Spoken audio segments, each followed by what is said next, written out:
Hai guys, ketemu lagi dengan saya Ajeng yang suaranya fals dan ngomongnya belepotan.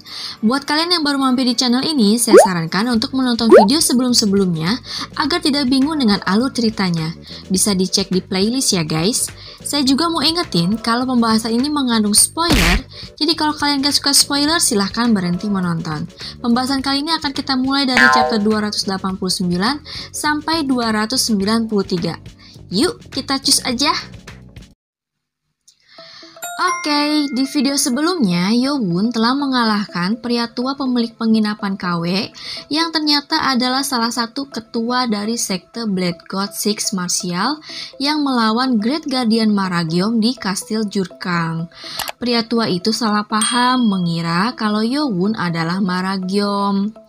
Pria tua itu bermaksud untuk membunuh Yowun dengan skill terkuatnya, namun Yowun mengalahkannya dengan skill Blade God formasi ketujuh yang membuat si pria tua itu syok. Sementara itu, Yin Moha mengejar dua orang yang kabur dan menemukan salah satunya telah mati tertusuk pedang yang dilempar oleh Yowun. Dan Yin Moha pun mulai mengejar orang yang telah kabur dari tempat itu dan menebak bahwa orang itu adalah Hing Wunja. Di dalam mansion tersembunyi Sword Creek, tabib dewa Gamrosu sedang panik mencari sesuatu ke seluruh mansion itu. Yang dicarinya adalah buku kecil yang menjadi harta keluarganya. Dia ingat kalau dia sudah memasukkan buku itu ke saku dalam bajunya. Tapi buku itu hilang saat dia kabur bersama Yin Moha dan kawan-kawan. Sementara itu, Hubong dan Baekgi sedang menumpuk para mayat musuh dan membakarnya dengan dikomandoi oleh Yang Danwa. Yang mereka bakar hanya mayat-mayat yang berada di luar mansion saja yang mati oleh mereka. Sedangkan mayat di dalam mansion yang mati oleh Hing Wunja dan kawan-kawan dibiarkan saja. Tujuannya agar kelompok musuh yang akan datang nanti tidak menemukan jejak sekte kultus iblis di situ. Saat itu Yang Danwa menjadi muram karena dia tidak menemukan mayat Hing Wunja. Dia yakin kalau dua orang yang dikejar Yin Moha salah satunya adalah Hing Wunja. Yang Danwa tidak merasa cemas karena Yin Moha bukanlah lawan yang bisa dikalahkan begitu saja. Yin Moha adalah salah satu pendekar terkuat di kultus iblis. Yang Danwa berharap Yin Moha bisa menangkap Hing Wunja. Kembali lagi ke dalam mansion, Yowun menghampiri tabib dewa Gamrosu. Gamrosu menganggap Yowun sebagai penyelamatnya. Entah kenapa cuma pada Yowun aja Gamrosu enggak bersikeras meminta Yowun memanggilnya dengan nenek Gam. Seged gitu deh.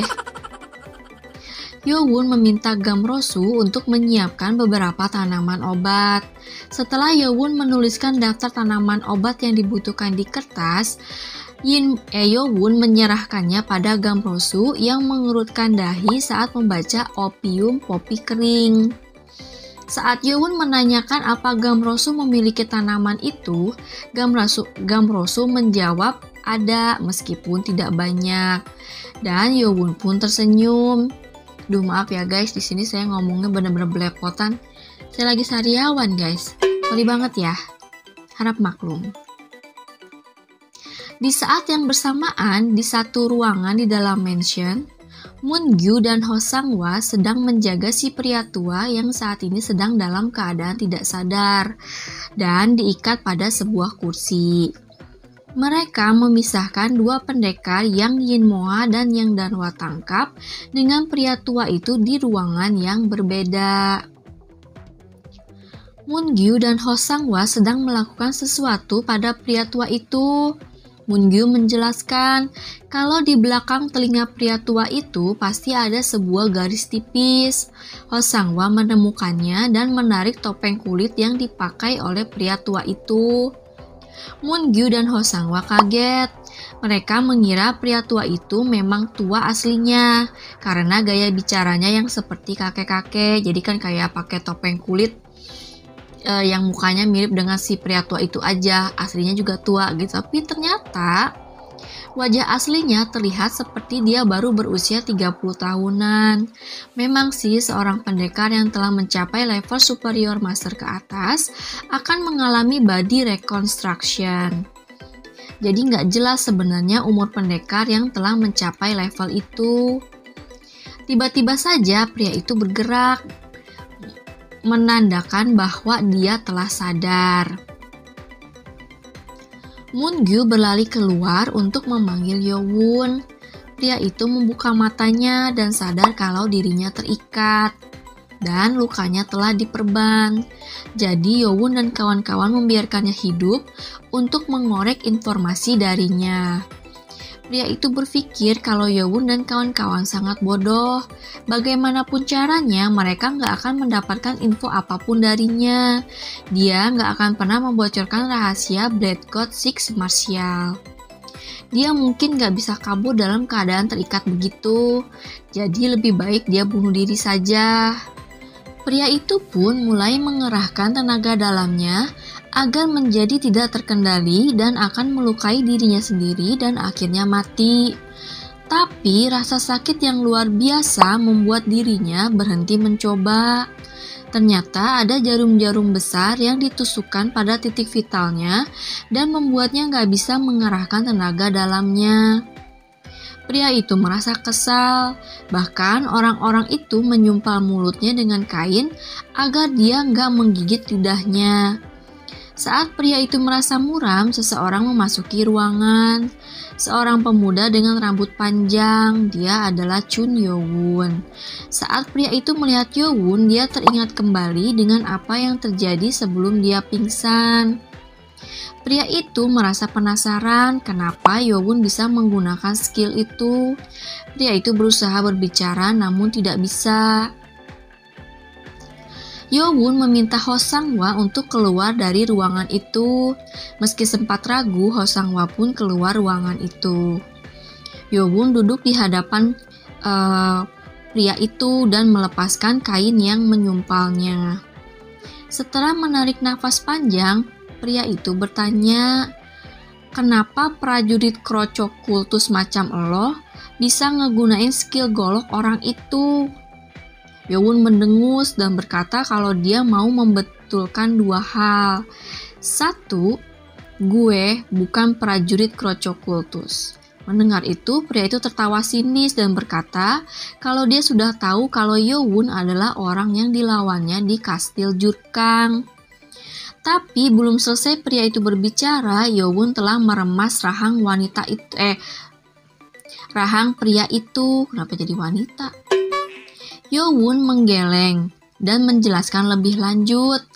Gue bukan prajurit krocok, tapi gue adalah langit dan pemilik dari kultus iblis. Pria tua yang awalnya penasaran dengan Yo-won menjadi melotot kaget. Yo-won berkata kalau dia adalah langit, yang artinya dia adalah the lord dari kultus iblis. Soalnya guys, cuma kultus iblis aja guys yang berani menggunakan kata langit untuk mendeskripsikan the lord mereka. Bahkan kekaisaran aja tuh hanya berani menganggap kaisar sebagai anak langit, bukan langit itu sendiri. Luar biasa ya kultus. Pria itu merasa bingung kenapa the lord sampai turun langsung ke Jianghu, ke tempat terpencil di wilayah Force of Justice berada. Buat jalan-jalan healing gitu deh. Apa sih healing? Sorry guys. Saat itu Yo-won menempatkan tangannya di bawah perut pria itu. Pria itu menatap Yo-won dengan waspada dan Yo-won meneruskan. Kedua, tadi kan ada dua alasan kan, yang satu udah, yang ini yang kedua. Lu gak berhak nanya macem-macem ke gue. Pria itu sadar dengan apa yang mau dilakukan Yo-won dan merasa panik. Namun energi kuat Yo-won telah masuk ke dalam tenaga pria itu. Pria itu pun berteriak kesakitan. Yo-won menghancurkan dantian pria itu. Mantap guys. Blar. Hal yang paling menyakitkan bagi seorang pendekar adalah saat dantian mereka hancur. Rasa sakitnya memang luar biasa. Tetapi rasa sakit kehilangan sesuatu yang telah dilatih dan dibangun selama hampir seluruh hidup, tidak ada orang yang bisa menanggungnya gitu kan. Kayak yang buset dah, gue udah ngabisin waktu 50 tahun terus pes saja gitu hilang kayak kentut. Pria itu berteriak meminta dibunuh saja, tapi Yowon gak mempedulikannya dan akhirnya dantian pria itu pun hancur. Rasa sakit yang luar biasa membuatnya pingsan. Tapi dia langsung bangun lagi saat merasakan sakit di pipinya. Dia digaplok guys biar bangun. Plak, udang meh, kayak gitu kan.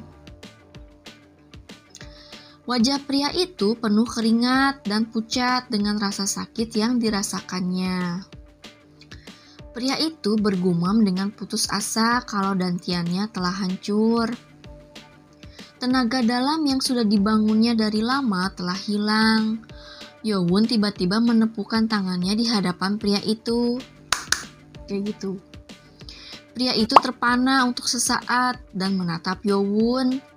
Pria itu memang telah kehilangan tenaga dalamnya, tapi dia bisa merasakan sensasi aneh dari suara tepukan Yowon.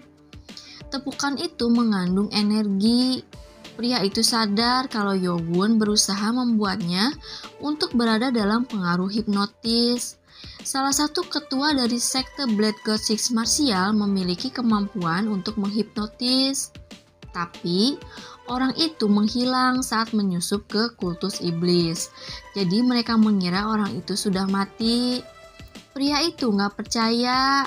Apa orang itu membocorkan rahasianya pada kultus iblis, jadi Yowon bisa menggunakan kemampuan itu juga.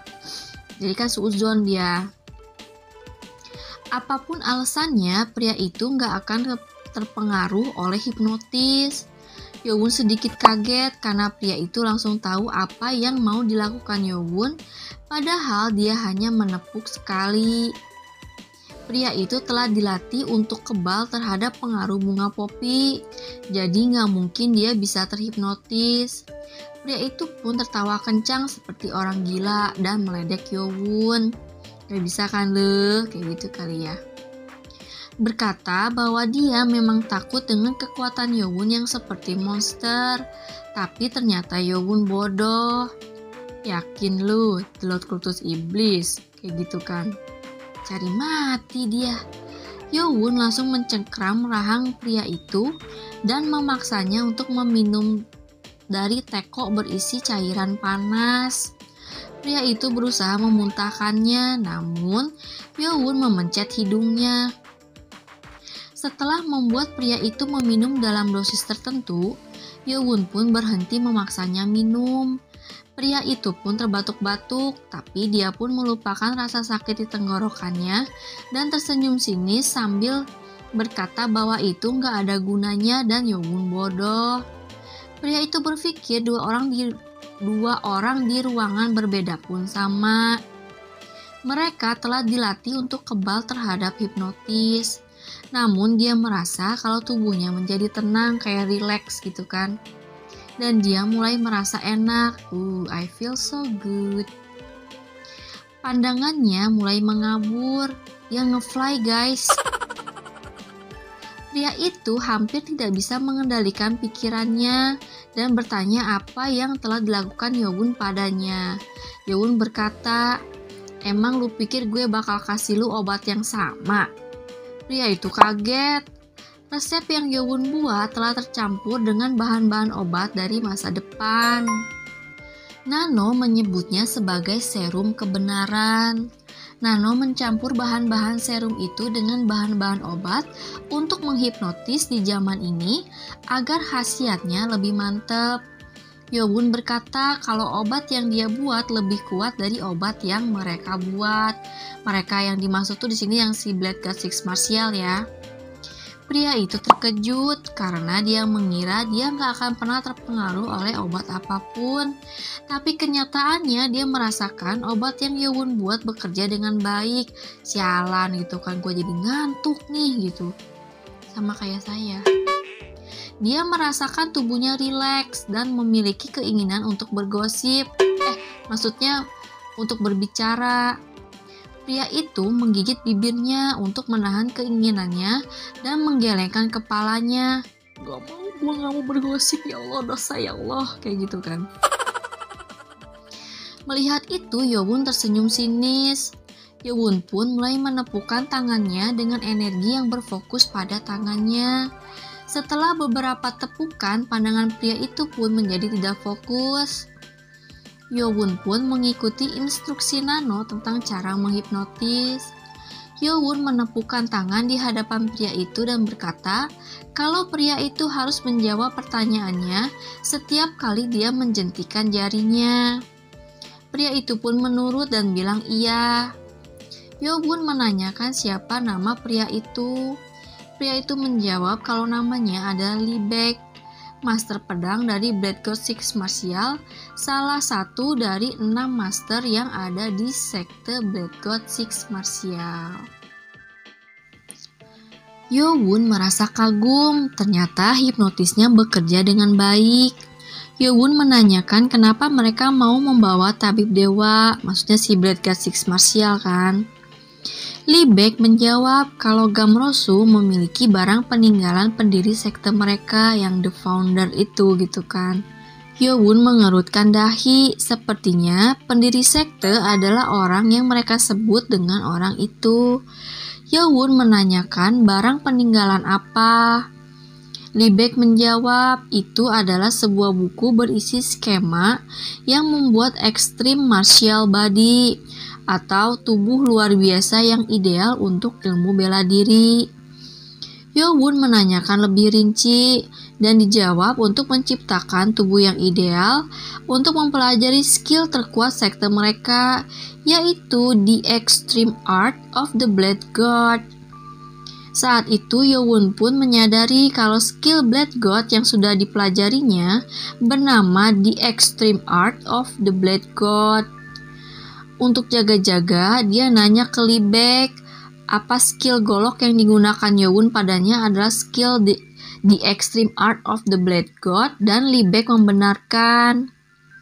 Padahal Yowun udah mempelajari skill itu selama berbulan-bulan, tapi dia baru tahu guys nama skill itu sekarang. Well, Yowun masih sedikit bingung. Kenapa mereka membutuhkan skema untuk membuat tubuh mereka menjadi kuat? Lee Baek menjelaskan kalau skill The Extreme Art of the Blade God membutuhkan teknik spesial agar tubuh orang yang mempelajari skill tersebut mampu bertahan melebihi limit manusia. Yowun pun mengerti. Skill The Extreme Art of the Blade God memang mustahil untuk dipelajari oleh orang biasa. Dia aja waktu mempelajarinya kan kaget lah, kok datangnya dari arah sini gitu kan serangannya. Yowun sendiri bisa menggunakan skill ini setelah memperkuat tubuh dan ototnya melebihi batas manusia berkat bantuan Nano. Tapi metode itu sangat mustahil untuk orang lain lakukan. Ya kan mereka kan gak punya Nano, jadi gak mungkin juga gitu kan. Namun ada yang aneh di sini. Sekte Blood God Six Martial mengatakan bahwa Blood God adalah leluhur mereka. Tapi kenapa mereka malah gak tahu bagaimana cara mempelajari skill leluhur mereka? Kan aneh ya gitu.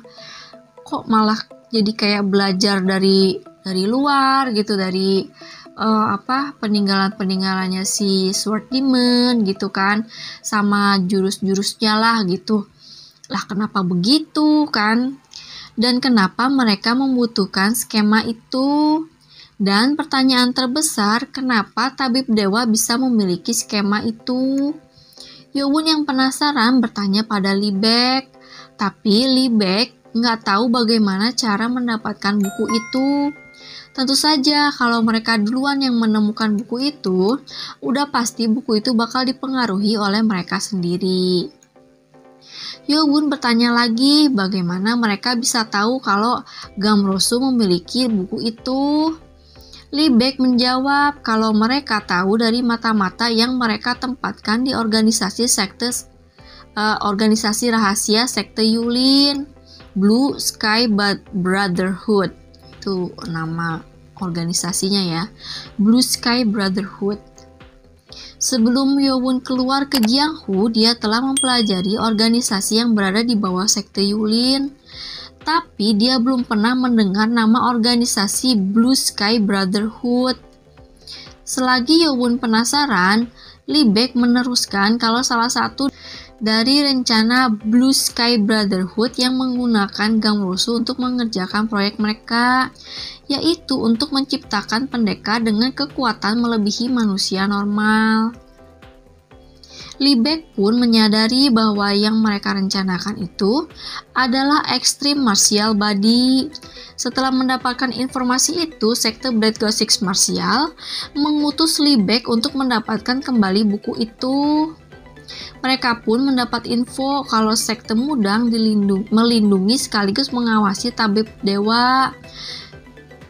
Sword Creek berada di tengah-tengah wilayah Yulin, jadi mereka harus berhati-hati.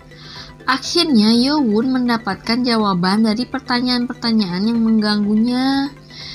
Yang Yowon tahu sekarang adalah sekte Blood God Six Martial ingin mendapatkan tabib dewa.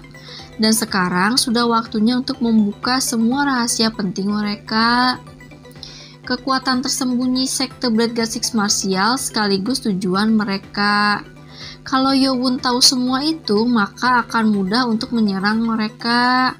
Sementara itu, Hubong dan Baekgi telah kembali ke mansion setelah membereskan mayat-mayat musuh di luar.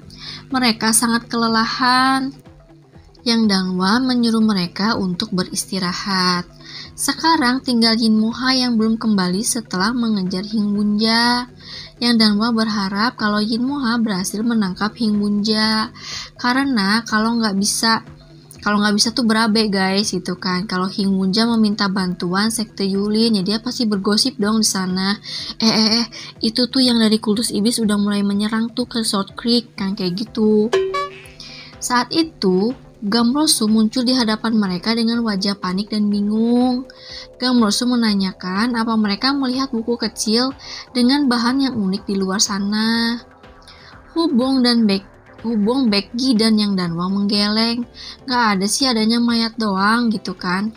Gamrosu tambah putus asa karena itu artinya Hing Bunja telah mengambil buku itu.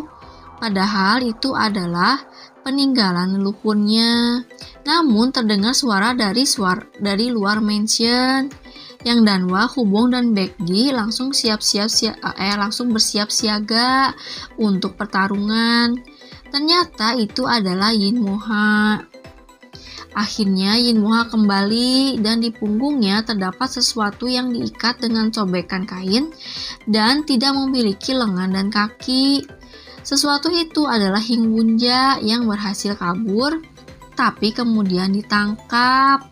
Meski Yin Moha memiliki beberapa luka dan pucat karena kelelahan, ya nggak aneh sih, lawannya kan sama-sama di level superior master. Pasti pertarungan mereka sangat sengit. Gamrosu yang melihat kondisi Hing Bunja yang tanpa lengan dan kaki, merasa kalau Yin Moha dan kawan-kawan sangat kejam. Dia memang membenci Hing Bunja karena menahan dan mengancamnya. Tapi dia sama sekali gak kepikiran untuk membuatnya jadi seperti itu. Untungnya, Gamrosu sudah terbiasa melihat keadaan yang seperti itu. Jika orang normal mungkin bakal pingsan gitu kan saking rewasnya. Yang Danwa merasa kagum pada Yin Moha karena dia mampu mengalahkan salah satu pendekar dari Strong Nine. Saat Yang Danwa mau mengucapkan selamat pada Yin Moha, tiba-tiba terdengar suara ledakan di dalam mansion. Mereka pun panik dan langsung berlari menuju tempat ledakan itu. Sementara itu di tempat lain, suara teriakan memekakan telinga terdengar dari dalam sebuah ruangan batu. Suara teriakan itu sangat berisik dan lebih menyebalkan daripada suara jangkrik. Seseorang memasuki ruangan gelap itu dengan membawa sebuah lilin. Cahaya lilin itu sangat redup sehingga wajah pria itu tidak terlihat jelas. Pria itu berjalan perlahan mencari asal suara teriakan yang berisik itu. Di dinding batu terdapat banyak laci-laci kayu. Di antara laci-laci itu terdapat laci berwarna merah bertuliskan sword. Pria itu mengambil kotak merah itu karena dari situlah suara teriakan itu berasal. Pria itu membukanya, terdapat seekor lipan atau kelabang sepanjang kepalan tangan. Lipan itu hanya memiliki antena dan mulut saja, jadi gak ada kakinya gitu guys. Lipan itu mengeluarkan suara teriakan yang aneh dan bergetar. Pria itu mengambilnya dan berkata kalau dia memerintahkan Liebeck untuk mengambil kembali suatu barang, bukannya membocorkan rahasia mereka. Pria itu mengepalkan tangannya. Lipan itu pun berteriak dan dalam genggaman pria itu dan akhirnya hancur karena tekanan. Pria itu menatap tetesan cairan putih yang berasal dari lipan yang diremasnya tadi dan tersenyum sambil berkata siapapun gak akan bisa mengorek informasi dari Liebeck. Di waktu yang sama di dalam mansion tersembunyi di Sword Creek, Yo-won sedang menginterogasi Liebeck dengan menggunakan hipnotis. Sekarang Yo-won akan menanyakan hal yang penting. Yo-won harus tahu di mana Blood God Six Martial bersembunyi, seberapa kuat mereka, dan tujuan mereka. Blood God menghilang 500 tahun yang lalu, dan sekte Blood God Six Martial tidak pernah menunjukkan dirinya dalam kurun waktu itu. Jika mereka ujuk-ujuk muncul sekarang, itu artinya apapun rencana mereka telah siap. Jadi kayak rencananya itu udah matang gitu karena tinggal dilaksanain. Yo-won ingin tahu apa tujuan mereka, sehingga Yo-won bersiap menghadapi Blood God Six Martial. Yo-won bertanya pada Liebeck, apakah pendiri sekte itu Blood God gitu kan, yang the founder itu apa sih Blood God atau bukan? Mendengar pertanyaan itu, tubuh Liebeck bergetar hebat dan matanya pun bergetar, menunjukkan kalau dia menolak untuk menjawab pertanyaan Yo-won. Yo-won pun menjentikan jarinya lagi, dan Liebeck pun menjawab iya. Ternyata mereka memang keturunan Blood God. Yo-won menanyakan lagi apa mereka terbagi menjadi 6 grup. Dengan pertanyaan yang lebih detail, penolakan pun semakin kuat. Liebeck sekarang berkeringat segede jagung dan wajahnya menjadi merah. Yo-won merasa ada yang aneh. Padahal Liebeck udah gak punya tenaga dalam lagi, tapi bisa menahan efek dari serum hipnotis. Saat itulah mata Liebeck yang tadinya tidak fokus menjadi normal kembali. Tandanya dia udah sadar guys. Pembuluh darah mulai bertonjolan di dahinya dan ukuran kepalanya semakin membesar.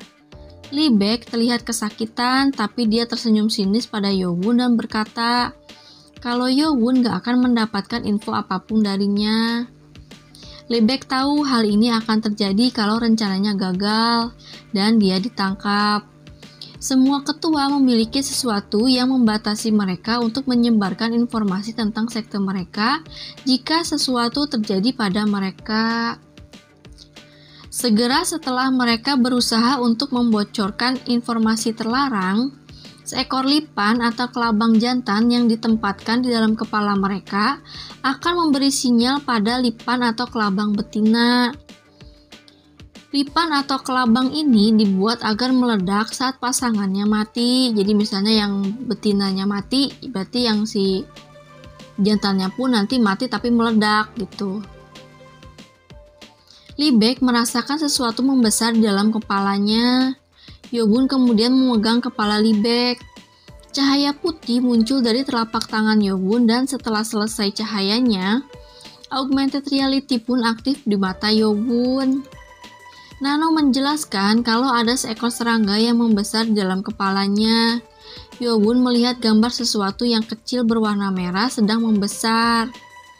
Yo-won mengerutkan dahinya karena dia belum mendapatkan semua informasi dari Liebeck. Namun, sepertinya para anggota sekte Blood God Six Martial ditanamkan serangga ini untuk mencegah informasi tentang mereka bocor. Lee Baek tertawa sinis dan berkata, Yowun gak akan mendapatkan info apapun. Ya karena itu kan ada si kelabang itu. Saat Lee Baek sedang berbicara, tiba-tiba tangan Yowun mengeluarkan kejutan listrik yang kuat di kepala Lee Baek. Bzz, gitu kan.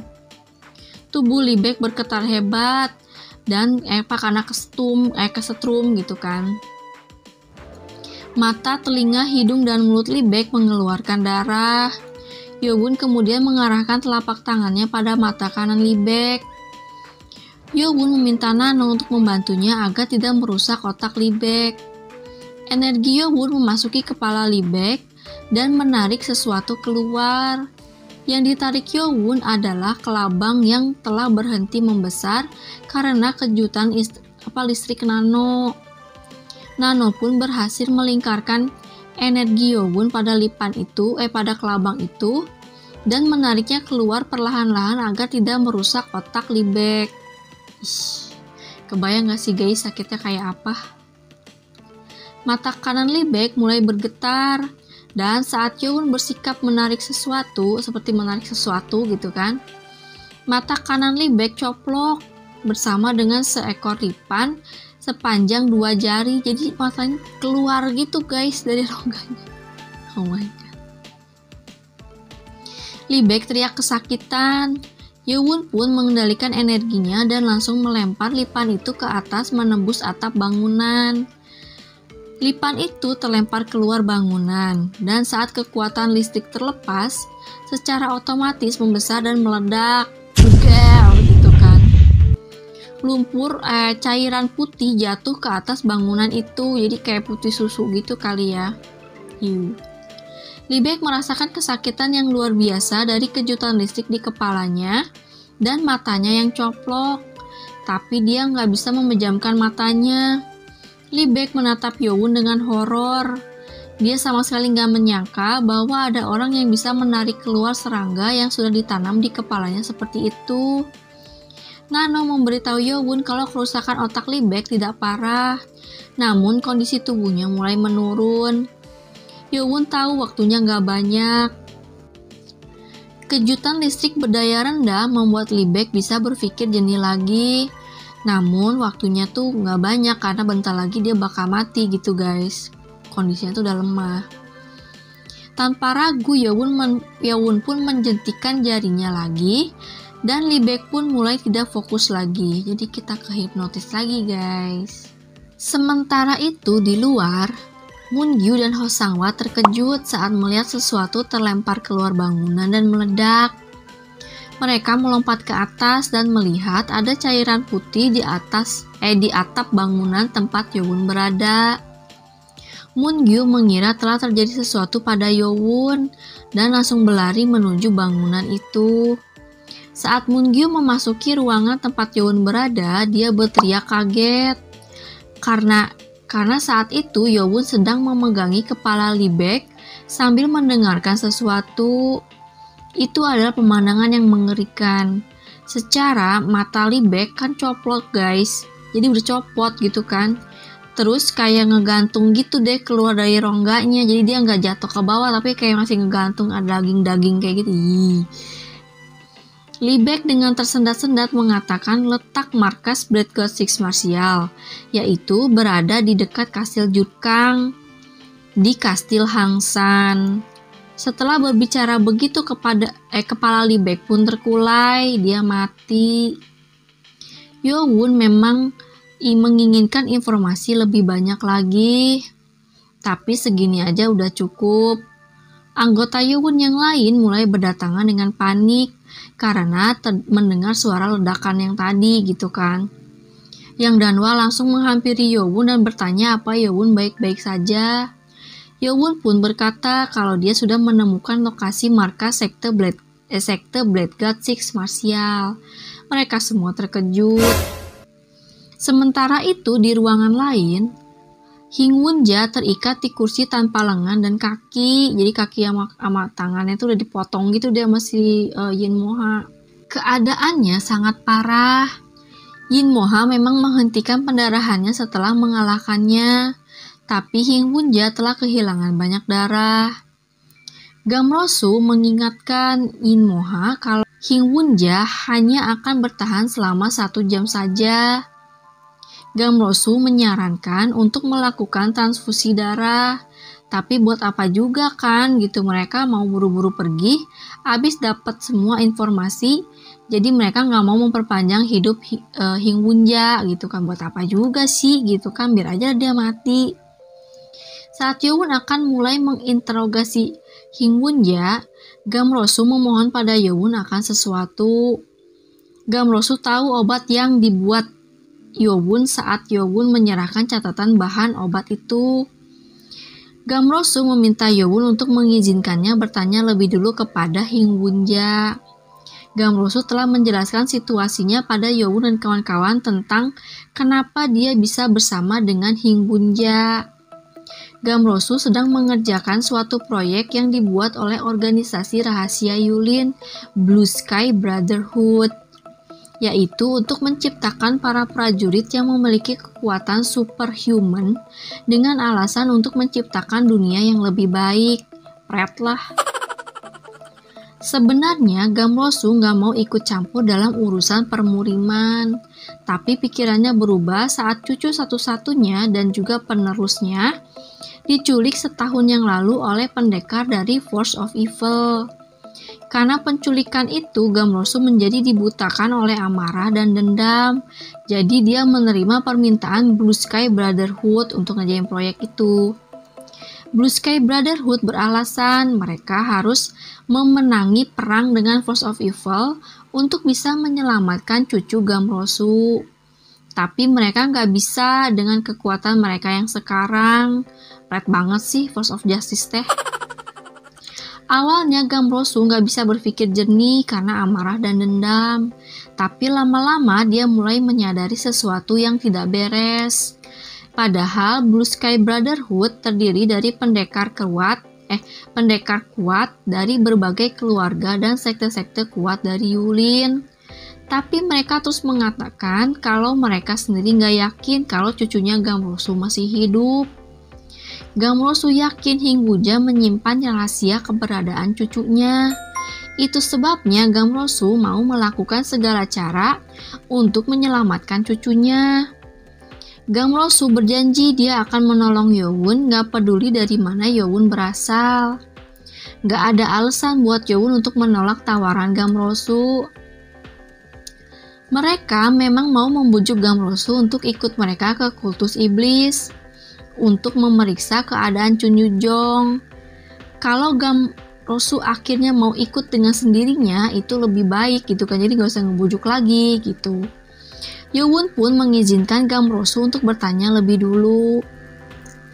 Hingwunja pun terhipnotis dan Gamrosu menanyakan di mana keberadaan cucunya Gamian. Jadi namanya Gamian guys cucunya.